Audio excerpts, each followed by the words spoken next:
خواجہ سرا کے بارے میں کیا کہا ہے؟ شریعت نے خواجہ سرا کے بارے میں کہا ہے کہ انسان ہے، انسانوں والا معاملہ کرو ان کے ساتھ، اور ان کو بے حیائی پھیلانے کی اجازت نہیں. ان کو بھی ملازمتیں دینی چاہیے تاکہ یہ جائز طریقے سے، حلال طریقے سے کما سکیں. اور اگر کسی کو ملازمت نہیں مل رہی ہے تو اس کی ذمہ داری پھر اس کے رشتہ داروں پر ہے. یہ جو جن کے یہاں خواجہ سرا پیدا ہوتا ہے، لاکھوں میں کوئی ایک ہوتے ہیں جن کا ہوتا ہے، تو وہ اٹھا کے فوراً جو اپنے بچے کو گھر سے باہر نکال دیتے ہیں، یہ غلط ہے، ناجائز ہے. اس کو اپنی اولاد ہی کی طرح ٹریٹ کرنا ہے. اور اگر وہ بے روزگار ہے تو اس کو کفالت اس کے باپ کے ذمے ہے، باپ نہ ہو تو بھائیوں کے ذمے ہے. یہ سب کفالت یعنی رشتہ داروں کے ذمے ہے، رشتہ داروں کے لیے جائز نہیں. تو اگر کوئی یعنی حکومت کا کام کیا ہے، وہ دیکھے خواجہ سرا کا کون باپ ہے، کون اس کا بھائی ہے، تو ان پر ڈالے کہ بھئی کہ آپ کو یہ پیسے دینے ہیں، اس کا خرچہ پانی آپ نے اٹھانا ہے. اور اہم بات یہ ہے کہ اس زمانے میں الحمدللہ میڈیکل سائنس نے اتنی ترقی کی ہے کہ اگر کوئی خواجہ سرا ایسا ہے جس میں مرد کی علامتیں زیادہ ہیں تو آپریٹ کروا کے وہ مکمل مرد بن سکتے. اور اگر کسی میں عورت کی علامتیں زیادہ ہیں تو مکمل آپریشن کروا کے عورت بن سکتے. تو اس کو آپریشن کروا لینا چاہیے، لوگوں کو اس کے ساتھ تعاون کرنا چاہیے کہ بھئی اگر مرد والی علامتیں زیادہ ہیں تو آپ پورے مرد بن جائیں، عورت والی علامتیں زیادہ ہیں تو آپ پوری عورت بن جائیں. یہ آزمائش اس زمانے میں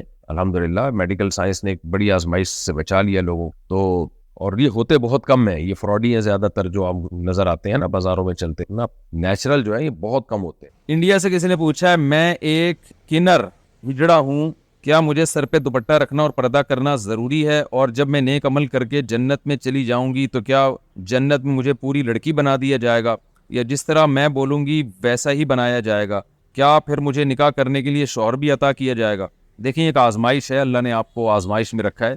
اگر آپ اس آزمائش پہ صبر کریں گی تو حدیث میں آتا ہے کہ جو بھی کسی آزمائش پہ صبر کرے اللہ اس کو اس کے گناہوں کو معاف کرتے ہیں، اس کو اعلیٰ درجات عطا فرماتے ہیں. تو یہ بھی ایک اس طرح کے جنس پیدا ہو جانا کہ نہ مرد ہو نہ عورت ہو، یہ بھی اللہ کی طرف سے ایک بہت بڑی آزمائش ہے. ساری زندگی لوگ مذاق اڑاتے ہیں ایسے لوگوں کا. تو پہلی بات یہ کہ آپ کو تھوڑے عمل پہ انشاءاللہ زیادہ ثواب ملے گا، اور تھوڑے عمل کو اللہ تعالیٰ قبول کرے گا آپ کی، کیونکہ ایک آزمائش میں اللہ نے آپ کو پیدا کیا. باقی دیکھیں، یہ جو جتنے بھی مخنث لوگ ہوتے ہیں جو نہ مرد ہوتے ہیں نہ عورت ہوتے ہیں، ان میں ایسا نہیں ہوتا کہ بالکل ہی یعنی مرد اور عورت کے درمیان کی کوئی نسل ہو. زیادہ تر ایسا ہوتا ہے کہ یا تو مردانہ علامتیں زیادہ ہوتی ہیں یا عورت والی علامتیں زیادہ ہوتی ہیں. تو شریعت یہ کہتی ہے کہ جس میں مرد والی علامتیں زیادہ ہیں تو مرد والی علامتیں زیادہ ہوں، یا آپ ڈاکٹر سے پوچھ لیں، وہ آپ کو بتا دے گا کہ آپ میں میل کی علامات زیادہ ہیں یا فیمیل کی علامات زیادہ ہیں. تو جس میں مرد کی علامتیں زیادہ ہوں اس کو مرد ہی سمجھا جاتا ہے شریعت میں، اور جس میں عورت کی علامتیں زیادہ ہوں اس کو عورت سمجھا جاتا ہے. تو یہ آپ ڈاکٹر آپ کو بتا دیں گے کہ آپ میں میل والی علامتیں زیادہ ہیں یا فیمیل والی. تو اگر فیمیل والی علامتیں زیادہ ہیں تو آپ کو سارے احکام فیمیل کی طرح ہیں، آپ نے پردہ بھی کرنا ہے، وراثت کا بھی جو ہے وہ لڑکیوں والا حصہ ملے گا. اور اگر میل کی علامتیں آپ کے اندر زیادہ ہیں تو پھر آپ مرد ہیں، پھر آپ پہ پردہ کرنا فرض نہیں ہے. اور جنت میں بھی اسی حساب سے فیصلہ ہوگا. جس میں مردانہ علامتیں زیادہ ہیں تو ظاہر ہے جو دنیا میں مرد ہیں آخرت میں مرد ہوں گے، جو دنیا میں عورتیں آخرت میں عورتیں ہی ہوں گی. یہ کہنا کہ جی مجھے وہاں جو دل چاہے گا میں وہ بنا دی جاؤں گی، تو اگر عورت والی علامتیں زیادہ ہیں پھر آپ عورت ہیں تو پھر اللہ عورت ہی بنائے گا آپ کو. اور وہاں عورت کی خواہش نہیں ہوگی کہ مجھے مرد بنا دیا جائے، نہ مرد کی خواہش ہوگی کہ عورت بنا دیا جائے. وہاں سب کو سب کچھ نعمتیں اتنی مل جائیں گی، سب اس میں خوش ہوں گے. تو رہا مسئلہ پردہ کرنے کا، تو میں نے بتایا اگر فیمیل والی علامتیں تو آپ پردہ کریں، میل والی علامتیں زیادہ ہیں تو پھر اصل یہی ہے کہ آپ پہ پردہ فرض نہیں. لیکن پھر بھی بعض دفعہ ایسا ہوتا ہے کہ کسی میں اٹریکشن ہوتی ہے بہت زیادہ اور لوگوں کے فتنے کا اندیشہ ہوتا ہے، تو پھر احتیاط کر لینی چاہیے، سر پہ چادر وغیرہ رکھ لینی چاہیے. اور بالکل مردوں کی طرح جیسے مرد تو جو ہے وہ پردے کا پر تو بالکل بھی لازم نہیں ہے، تو پھر آپ تھوڑا احتیاط کریں کیونکہ کچھ نہ کچھ فیمیل والی علامتیں بھی ہوں گی. تو احتیاط بہرحال بہتر ہے، خاص طور پر آج کل شہوت پرستی کا دور ہے، ہومو سیکشولیٹی بہت تیزی سے پھیل رہی ہے. کچھ مرد ایسے ہوتے ہیں جو اٹریکشن ہی ان کو اس طرح کی جنس میں ہوتی ہے. تو اس لیے احتیاط اسی میں ہے کہ آپ پردہ کر لیں، اور اگر عورت والی علامتیں زیادہ ہیں پھر تو پردہ فرضی ہے. میرا دل چاہ رہا تھا کہ میں چیخے مار مار کے روؤں، چیخے مار مار کے روؤں کہ یار یہ کیا معاشرے نے بنا دیا بیٹیوں کو. تو مجھے آ گیا غصہ. میں نے کہا کہ آپ کا جو یہ بے شرم داماد ہے یہ نہیں دیکھ رہا آپ کی غربت؟ تو انہوں نے کہا بیٹا اس کے پاس لڑکیوں کی کمی بولو بھائی نہیں ہے. کہتے ہیں میں نے بڑی بیٹی کے معاملے میں یہ کیا تھا، جہیز بھی سب کچھ، بارات میں کھانا تھوڑا سا کم، یعنی ایک سنگل ڈش سے بریانی ہو جائے گی بھائی، کیوں میری جیب اجازت نہیں دے رہی تھی. تو رشتہ ٹوٹ گیا تھا اس بیس پہ. لڑکے والوں نے کہا تھا کہ ہم جب آئیں گے اور ون ڈش ہوگی تو میرے دوستوں میں میرا معیار گر جائے گا، لوگ کہیں گے کہ میں کسی غریبوں سے شادی کر لی ہے. سمجھ میں آ رہی ہے بات؟ کہہ رہی ہے مصیبت سے ایک رشتہ ملا ہے، اب یہ بھی انکار کر دے گا، یہ بھی کیا کر دیں گے، انکار کر دیں گے. تو پھر جیسے بڑی بیٹی بیٹھی ہوئی ہے, اس کی تو عمر اتنی ہو گئی, اب اس کے رشتے کا امید ہی نہیں ہے, تو اس کا بھی کہہ رہے باقیوں کا کیا کروں گا میں. تو میں نے ان سے کہا, تو یہ میں بڑا جذباتی ہو گیا تھا نا اس وقت. پھر میں نے واپسی پہ یہ واقعہ بھی اپنی کتاب میں لکھا ہے, میری کتاب میں یہ واقعہ بھی آپ کو ملے گا, جو اسی وقت لکھا پھر میں نے لا کے, اور پورا یہ بتایا کہ میں ابھی واقعہ لکھ کر گیا ہوں اور نماز پڑھ کے بالکل اسی سے ملتا جلتا واقعہ ہوں. تو میں نے پھر ان کو کہا, میں نے پھر ان کو وہی مجھے یہ میت والا واقعہ یاد آیا نا, میں نے کہا پھر آپ ایسا کریں, بارات کا کھانا کھلائیں, کہیں سے انتظام کرتے ہیں, اللہ نے ہمیں توفیق دی, ہم بھی کچھ کریں گے, اور ویسے کرنا چاہیے, بہرحال مدد تو کرنی چاہیے. مسئلہ یہ ہے کہ وہ انکار کرے گا, رشتے کے مسائل بہت ہیں, لڑکی والوں کو یہ منہ میں ہڈی دینی پڑتی ہے, ورنہ وہ اس سے بھی جاتے ہیں نا, اس گھر تو بسانا ہے اس نے. تو مجھے وہ کہنے لگے کہ کیا کروں, میں نے کہا پھر آپ ایسا کریں, میں ایک دم جذباتی ہو گیا, میں نے کہا آپ ایسا کریں, رشتے کا انکار تو آپ نہ کریں, کیونکہ یہ جیسا بھی ہے نہ ہونے سے بہرحال بہتر ہے, ورنہ بیٹی کو کہاں لے کے جائیں گے, وہ تو پھر خراب ہو جائے گی معاملہ اس کا, اور آپ کی عمر 60-62 سال عمر ہے, تو اللہ نہ کرے کل موت واقع ہو جاتی ہے, تو 6 بیٹیاں بیچاری کیا کریں گی. لبرل لوگوں کے پاس تو اس کا حل یہ کہ جاب کراؤ, ان کو پڑھاؤ لکھاؤ اور انڈیپینڈنٹ کر دو.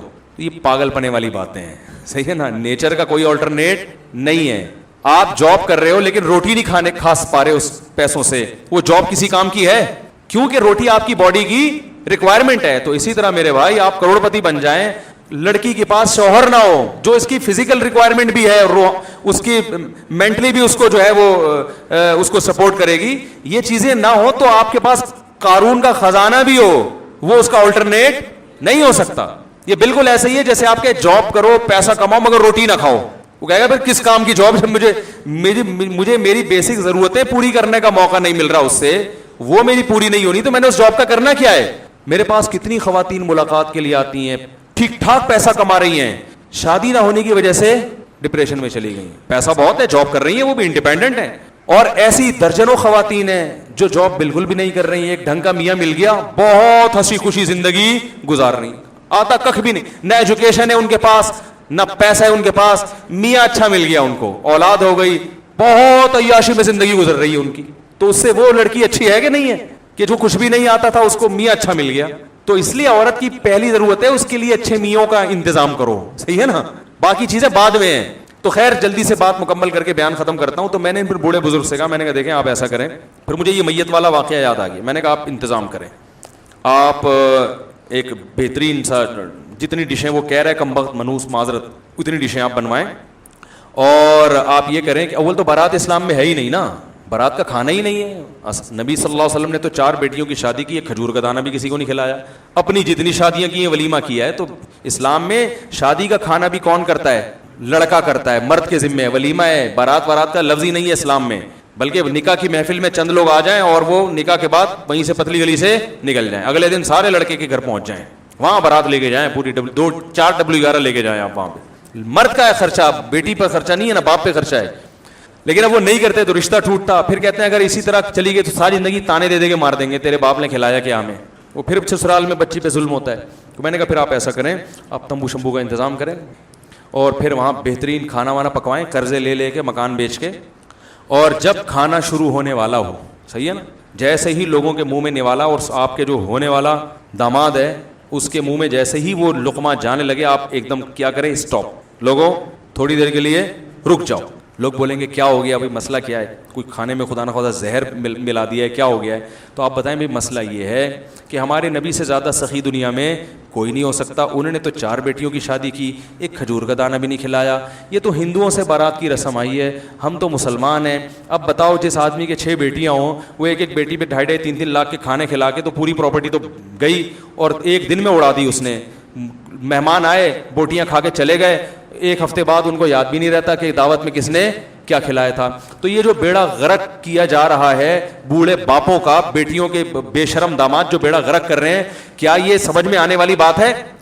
تو سب میں نے کہا جیسے ابراہیم علیہ السلام نے کہا تھا نا, انہوں نے پوچھا تھا کہ یہ ہمارے بتوں کا حشر نشر کس نے کیا, تو ابراہیم علیہ السلام نے فوراً کہہ دیا یہ بڑے والے نے کیا ہے. تو فوراً ان کے ایک دم ان کی جو کیفیت ہوئی, انہوں نے کہا یار ہم تو بڑی بیوقوف ہیں کہ ایسے کی عبادت کر رہے ہیں جو یہ بتا نہیں سکتا کہ ہمیں مارا کس نے. ابراہیم علیہ السلام نے کہا ان سے پوچھ لو کس نے مارا ہے. تو ان کے دل میں آیا اف لکم, یعنی ان کے دل میں فوراً کیا آیا کہ قرآن کہتا ہے ان کے دل میں فوراً احساس ندامت ہوا کہ یار یہ تو یعنی ہم ایسوں کی عبادت کر رہے ہیں جو اپنے قاتل کا پتہ نہیں بتا سکتے کہ ہمیں کس نے مارا, کس نے ہمارے ساتھ یہ ظلم کیا. جو یہ نہیں کر سکتا ہماری مدد کہاں سے کرے گا؟ تو میں نے کہا جب آپ ان کو بولیں گے کہ بھائی یہ جو میں نے سارا انتظام کیا ہے قرضے لے کے کیا ہے, اور کل تمہارے بھی بیٹیاں ہوں گی, اور یہ اگر بچیوں کے باپوں پہ یہ تم ظلم کرو گے تو بتاؤ کیا یہ ظلم کی شریعت اجازت دیتی ہے؟ جس رسول کا تم کلمہ پڑھتے ہو انہوں نے اجازت دی ہے, یا یہ کوئی عقل میں آتا ہے؟ یہ غیرت کے خلاف ہے یا نہیں ہے؟ تو میں نے کہا ایک دم سب کے منہ سے نکلے گا یقیناً. پھر بولے چلے پھر بسم اللہ کریں کھائیں. انہوں نے کہا بیٹا یار کیسے مشورے دے رہے ہو. میں نے کہا اچھا چلو اتنی ہمت نہیں ہے تو ایک بورڈ لگا دیں, بارات کا کھانا جب کھلائیں نا تو ایک کیا لگا دیں, ایک بورڈ, اس پہ لکھ دیں کہ یہ کھانا اسلام میں نہیں ہے. علماء سے ہم نے سنا یہ غلط ہے اور یہ بچیوں کے باپوں پہ بوجھ ہے, تو میں تو مجبوری میں کھلا رہا ہوں اپنی بچی کے تحفظ کے لیے, مجبور ہوں کہ سسرال میں اس پہ ظلم نہ ہو, ورنہ یہ اسلام میں پسندیدہ نہیں ہے. اتنا بورڈ لگا دیں, کچھ تو تھوڑی سی تو شرم آئے گی کمبخت کو کھاتے ہوئے. ارے اتنے لاکھوں روپے خرچ کر رہے ہو تو اس کا اتنا معاوضہ تو لو کہ اس کو شرم تو آئے نا. تو انہوں نے یہ مجھ سے وعدہ کیا کہ میں کچھ تھوڑا بہت, زیادہ تو کہہ رہے گاڑا نہیں کہ پھڈا نہ ہو جائے, تھوڑا سا لکھ کے انشاءاللہ لگاؤں گا. لیکن میں نے ایک دفعہ بیان میں پھڈا کروایا ہے. ایک دفعہ کہیں ہم بیٹھے ہوئے تھے, میں نے نکاح پڑھانا تو میں نے اسی وقت جہیز کے خلاف بیان شروع کر دیا, اور وہ دبا کے جہیز لے رہے تھے لڑکے والے. نکاح مجھ سے پڑھوانا تھا, ہم نے جہیز کے خلاف بول دیا. وہ لڑکے والے ایک ایک کر کے کھڑے ہو رہے ہیں, آپ کو ہم نے نکاح پڑھانے کے لیے بلایا ہے, تقریریں کرنے کے لیے نہیں بلایا. تو میں نے کہا یہ ان سے پوچھ لو, انہوں نے مجھے خود کہا تھا کہ تقریر بھی کرنی ہے, انہوں نے خود بولا. تو انہوں نے کہا پھر یہ کیسی باتیں کر رہے ہیں, آپ اپنا نکاح کے فضائل بیان کریں. میں نے کہا فضائل کی آپ کو ضرورت نہیں ہے, وہ پتہ ہے تبھی تو نکاح کیا نا. اس طرح کی مجھے پوری ورڈنگ تو یاد نہیں ہے اپنی. تو میں نے کہا بس تمہیں مولوی اتنا اچھا لگتا ہے کہ جو جنازہ پڑھائے ہیں, بچے کے کان میں اذان دے اور دم درود کر لے, گھٹنے میں درد ہے, میری کھوپڑی میں درد ہو رہا ہے, میری ناک میں درد ہو رہا ہے, تھوڑا سا فاتحہ پڑھ کے پھونک لگا دے, اور تھوڑا سا جو ہے وہ تعویذ شاویز کا کچھ لکھ کے دے دے, گنجے کے سر پہ ہاتھ پھیر دے کہ شاید اللہ بال نکال دے اس کے, ہے بھائی. باقی تمہیں تو بھائی یہ چیز تمہیں قیامت, یہ اسلام تمہیں قیامت میں اللہ کے عذاب سے نہیں بچائے گا, سمجھ رہے ہو نا. تو اللہ تعالیٰ ہدایت. آپ بھی جب بارات کا, بچیوں کی بارات میں مجبوری میں کھانا کھلائے کریں نا, تو ایک دفعہ میرے اس بیان کی ریکارڈنگ کم از کم سے چلا دیں, یہ والا واقعہ کھاتے ہوئے ہیں, جب وہ کھا رہے ہو نا تو کہیں یہ غیرت کے خلاف ہے بارات کی بوٹیاں. اچھا ایک بات یاد رکھو, فقہا نے بیان کیا ہے کہ جس کو ظلم کا خطرہ ہو اس کے لیے رشوت دینا جائز ہے, کیونکہ آپ نہیں دیں گے تو ظلم کرے گا نا, تو لینا تو حرام ہے, دینا جائز ہے. تو اس لیے پہ بارات کا کھانا بھی ہے. اگر آپ کو یہ خطرہ ہے کہ بچی, کیونکہ سب نے یہ تقریریں نہیں سنی ہوئی ہوتی, اور سنی ہوئی بھی سب نے ہوتی ہیں تو سمجھ میں نہیں آتی, اور سمجھ میں آ بھی جائیں تو سب اتنے نیک نہیں ہوتے کہ عمل بھی کریں. تو پھر یہ باپوں کی مجبوری بن چکی ہے کہ بچیوں کو رخصت کرتے ہیں تو وہ بارات یہ ٹوپی ڈرامے کرنے پڑتے ہیں. تو اگر خدا نہ خواستہ اتنا ڈر ہے کہ رشتہ ہی ٹوٹ جائے گا, بچی کا گھر ہی اجڑ جائے گا, تو پھر آپ بھی کھلا دیا کریں اس نیت سے کہ منہ میں ہڈی دے دینی چاہیے, ٹھیک ہے نا. کوئی زیادہ بھونک رہا ہو نا تو بھائی ایک تھوڑی سی بوٹی ڈال دو کہ چپ ہو جائے گا, جان چھوڑا ہماری. تو اس نیت سے کہ ہڈی. اور پھر لڑکی کے قریبی رشتہ دار جن کے نہ جانے سے بھی فساد کا خطرہ ہے, وہ پھر بارات میں جا بھی سکتے ہیں. بھائی لڑکی کے اب بارات کا بائیکاٹ کر کے, بھائی بارات کا بائیکاٹ کر کے بیٹھ گیا, بہن کی شادی ہے وہ بھائی نہیں جا رہا, تو پھر لڑکے والے بعض دفعہ ان کو یہ تھوڑی سمجھ میں آتا ہے کہ وہ کہتے ہیں شاید ان کے تعلقات ٹھیک نہیں ہے اس کا. پھر تو ایسے موقع پر ہم لڑکی کے بھائیوں کو بھی گنجائش دیں, تمہاری بہن کی شادی ہے, تم تو مجبوراً جاؤ یار, مجبوری ہے نا. وہ پھر بڑا برا اثر پڑتا ہے سامنے والوں پر. تو ابا ہی شارٹ ہو گئے وراثت سے کہ یہ ناجائز ہے, میری بیوی کر رہی ہے مجبوری میں تو میں نہیں آؤں گا. تو داماد بولے گا یہ تو پتہ نہیں بیٹی کا باپ ہی مارکیٹ سے کیا ہے, تو وہ پھر اور غلط مطلب لیا جاتا ہے. تو پھر رشوت جیسے ظلم سے بچنے کے لیے دی جاتی ہے نا, تو پھر وہ اس حد تک ان رشتہ داروں کا جانا بھی, اس کی بھی گنجائش ہوگی, سمجھ رہے ہیں. کیونکہ اس میں بعض لوگ غلو کرتے ہیں اور وہ کہتے ہیں بارات اسلام میں جب جائز نہیں ہے, ناجائز ہے, غلط ہے, تو وہ پھر اتنا بائیکاٹ کروا دیتے ہیں کہ وہ خود اس حالات سے گزرے نہیں ہوتے. نتیجہ یہ نکلتا ہے کہ پھر وہ بچیوں کی وہ طلاقیں ہو جاتی ہیں اور وہ رشتے ٹوٹ جاتے ہیں. پھر وہ جو ایک مصیبت سے گزرتی ہیں ان پھر دین سے دور ہو جاتی ہیں وہ. تو اس لیے بیلنس, ہر رسم کا بائیکاٹ بھی اتنا کرو جتنا تپڑ ہے, ٹھیک ہے نا.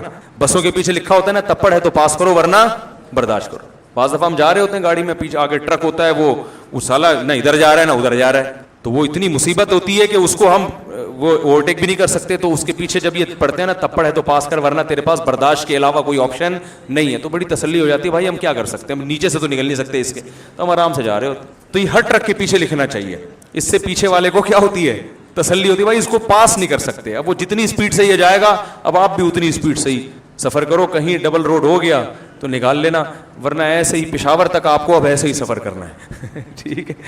تو اپنی استطاعت کے مطابق ان رسومات کے خلاف جہاد کریں, زیادہ اتنا فنٹر نہ بنے کہ, لیکن جو لڑکے ہیں نا نوجوان, وہ یہ بائیکاٹ کر سکتا ہے, بولے بھائی میں اپنی شادی میں بارات, بولو بھائی نہیں رکھوں گا, وہ یہ بائیکاٹ کرے. لیکن اس کی لڑکی والے اگر کر رہے ہیں تو دولہا ہے تو پھر چلا جائے, وہ کہے میں بارات میں نہیں ہوں, تیری بارات ہو رہی ہے تو ہی نہیں آئے گا.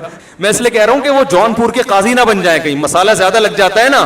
بعض دفعہ میرا بیان سن کے دولہا کہہ رہا ہے میں بارات میں نہیں جاؤں گا, میں کہتا ہوں کہ بھائی ان کو اس پر تو فورس کرو کہ بارات ہوگی نہیں, لیکن اگر وہ پھر بھی کر رہے ہیں تو پھر نہیں مان رہے تو پھر جانا تو پڑے گا نا, آپ کی شادی آپ ہی اسٹارٹ ہو تو وہ پھر مجبوری ہے.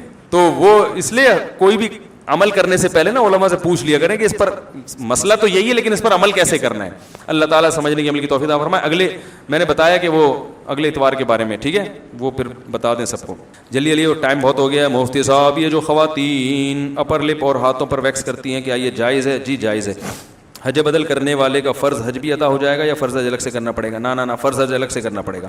اگر کوئی شخص پورے دین پر چلتا ہے تو لوگ کہتے ہیں کہ ماحول کے حساب سے چلنا پڑتا ہے. نہ ابھی میں نے پوری بات کی, پورے دین پر چلنا پڑے گا, لیکن جہاں اسلام نے لچک رکھی ہے اس میں آپ اس لچک کا فائدہ اٹھا سکتے ہیں. بعض چیزیں ایسی ہیں جس میں اسلام نے لچک رکھی نہیں ہے, اس میں نہیں آپ لچک پہ عمل کر سکتے. ایک صاحب کہتے ہیں مولوی لوگ اس دنیا کو مچھر کپر سمجھتے ہیں, تو اس 2 ٹکے کی دنیا نہیں بنا سکتا, جو اس 2 ٹکے کی دنیا کو نہیں بنا سکتا, جو وہ آخرت جو مشکل ہے وہ کہاں سے بنائے گا؟ اس کے میں ڈیٹیل میں بات کروں گا اس پہ. اگر نماز کے دوران وضو ٹوٹ جائے تو وضو کے بعد نماز کہاں سے شروع کریں؟ اگر کسی کی ہوا خارج ہو گئی نماز میں تو امام حنیفہ کے ہاں یہ جائز ہے, اور ایک حدیث سے ثابت بھی ہے. تو اگرچہ وہ حدیث کی سند ضعیف ہے لیکن اتنی ضعیف نہیں ہے کہ بالکل ہی اس کو رد کر دیا جائے. تو حنفیہ کا اصول ہے کہ ضعیف حدیث کی قیاس کے مقابلے میں اس کو ترجیح. قیاس کا تقاضا تو یہ کہ نماز شروع سے دوبارہ شروع کرے, لیکن ضعیف حدیث سے پتہ چلتا ہے جو بہت زیادہ ضعیف نہیں ہے تو اس میں یہ ہے کہ جو اگر آپ کا وضو ٹوٹ گیا تو پھر آپ جس وقت ٹوٹے فوراً اسی وقت جائیں, کسی سے بات چیت نہ کریں, وضو کر کے فوراً واپس آئیں, پورا مکمل وضو کریں, جہاں سے نماز چھوڑی تھی وہیں سے شروع کر دیں. چاہے اسی جگہ آ کے کھڑے ہو جائیں جہاں سے گئے, چاہے تو وضو خانے کے باہر مسجد کی جو آخری صف ہے نا وہیں کھڑے ہو کر نماز مکمل کر لیں. اگر انفرادی پڑھ رہے ہیں, اور اگر جماعت سے پڑھ رہے ہیں تو امام کے پیچھے آ کے جہاں سے نماز چھوڑی ہے وہیں سے شروع کرتے کرتے امام کو تک پہنچ جائیں, پھر صحیح ہے. اور اگر امام نے نماز ختم کر لی ہے تو پھر آپ اس کے بعد اپنی نماز مکمل کر لیں. اور اگر پیچیدگی سے بچنے کے لیے بہتر ہے دوبارہ سے پڑھ لو, زیادہ اچھا ہے. کتنا ٹائم لگے گا اس میں.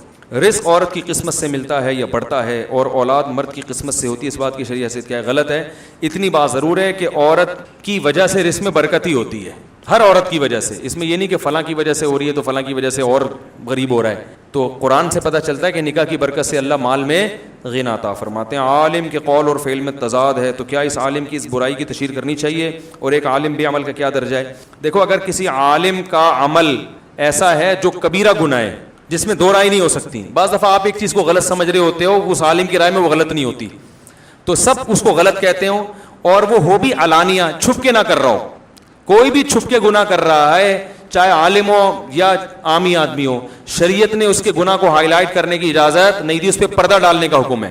لیکن اگر وہ کھلے عام گناہ کر رہا ہے, اور گناہ بھی وہ جو کبیرہ ہو, سب اس کو گناہ سمجھتے ہو, پھر اس کے جرم کو بیان کرنا غیبت نہیں ہے, بلکہ اس عالم سے لوگوں کو روکنے کی کوشش بھی کرنی چاہیے, اس کو بیان کرنا بھی, کیونکہ وہ خود اپنے گناہ کو چھپانے پر راضی نہیں ہے, تو آپ کو شریعت پھر کیسے پابند کرے گی کہ چھپاؤ اس گناہ, پھر وہ غیبت میں نہیں آتا.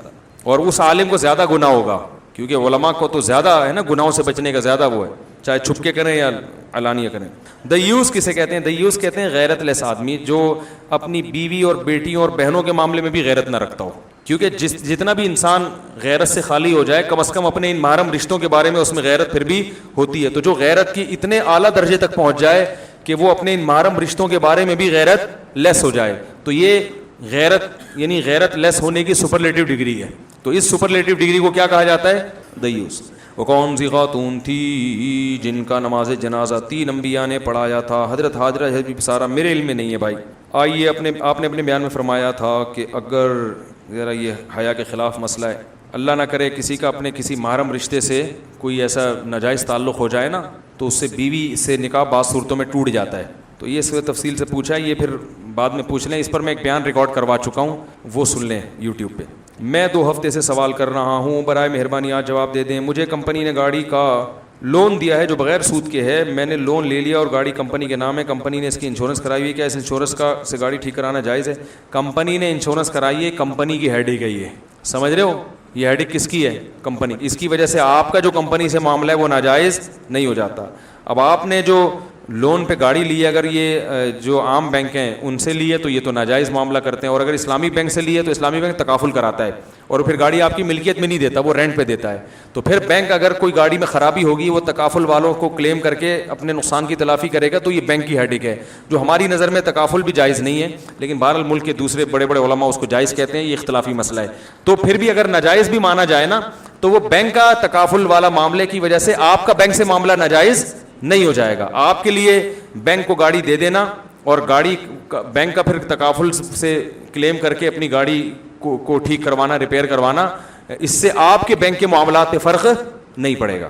مفتی صاحب ادھر کی نماز میں اگر دعائے قنوت نہیں آتی تو کوئی اور دعائے صورت بتا دیں. ربنا آتنا فی الدنیا حسنۃ وفی الآخرۃ حسنۃ اللہم اہدنا فیمن ہدیت وعافنا فیمن عافیت. یہ بھی دعا ہے, یہ بھی ثابت ہے. مجھے آپ سے بہت محبت ہے, مگر آپ سے بھی زیادہ مجھے آپ کی وہ 4 شادیوں والی کتاب سے محبت ہے. وہ کہاں سے ملے گی؟ وہ ختم ہو گئی ہے, دوبارہ چھپ رہی ہے, اور انٹرنیٹ پر بھی ہم نے اپلوڈ کی ہوئی ہے.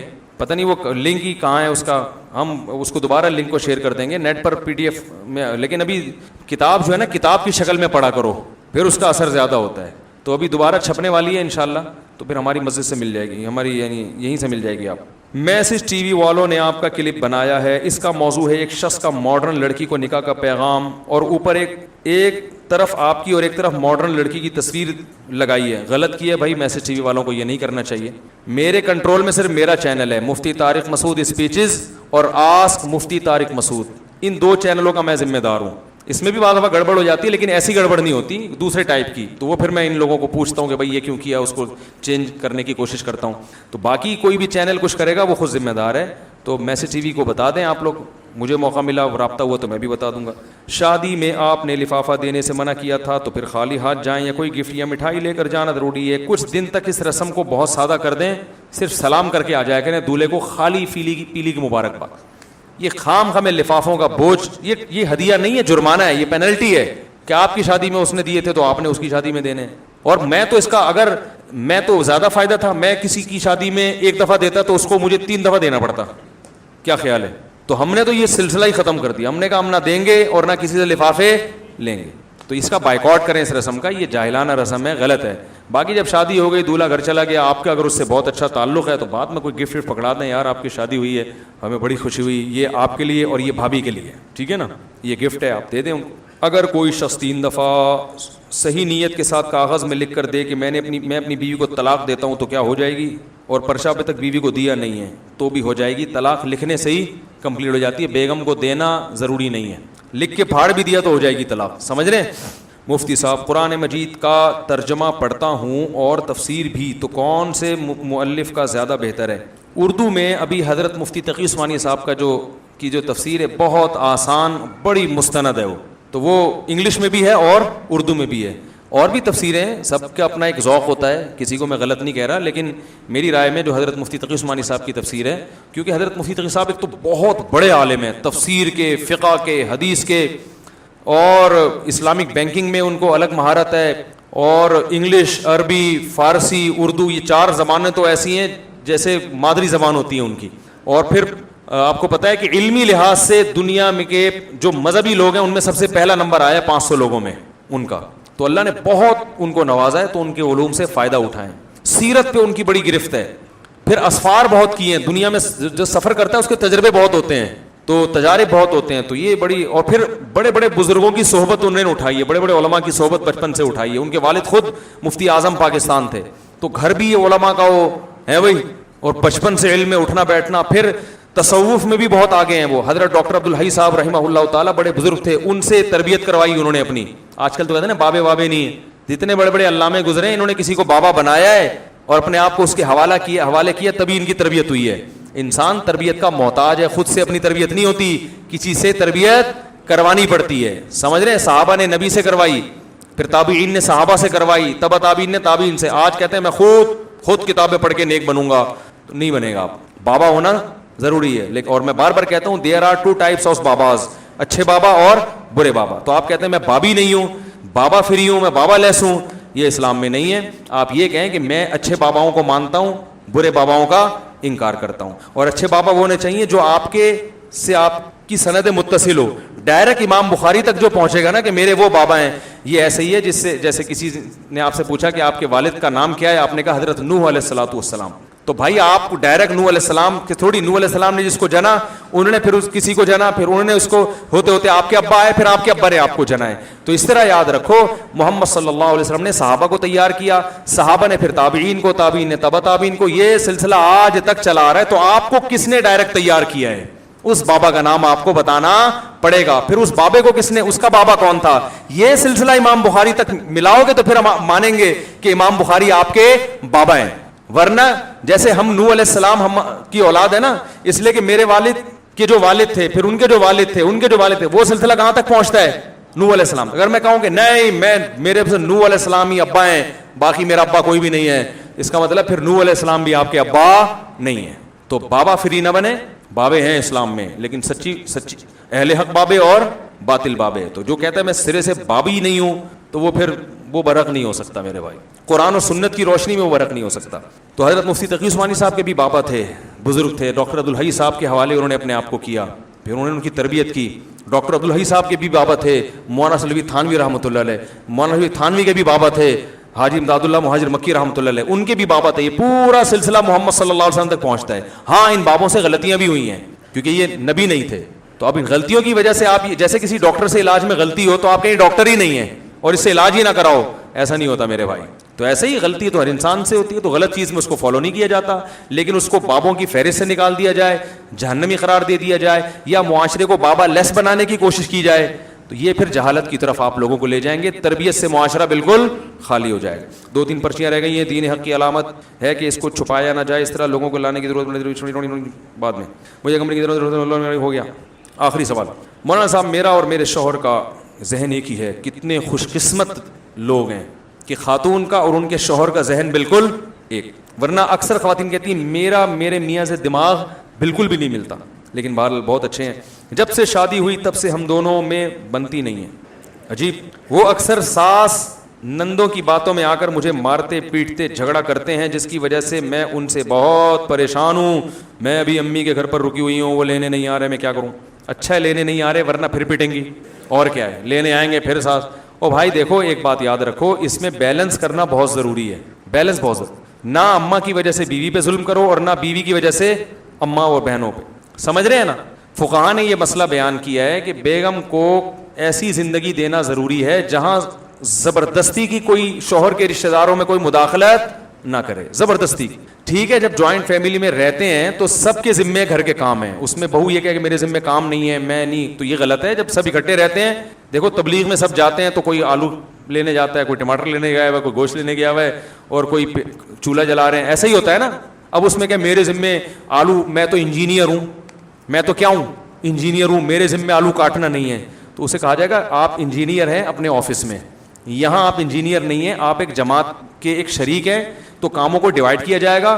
آپ کہیں نہیں میں انجینئر نہیں ہوں, تو آپ کو ٹھیک ہے پھر میں بھی کوئی باورچی نہیں ہوں, ٹھیک ہے نا.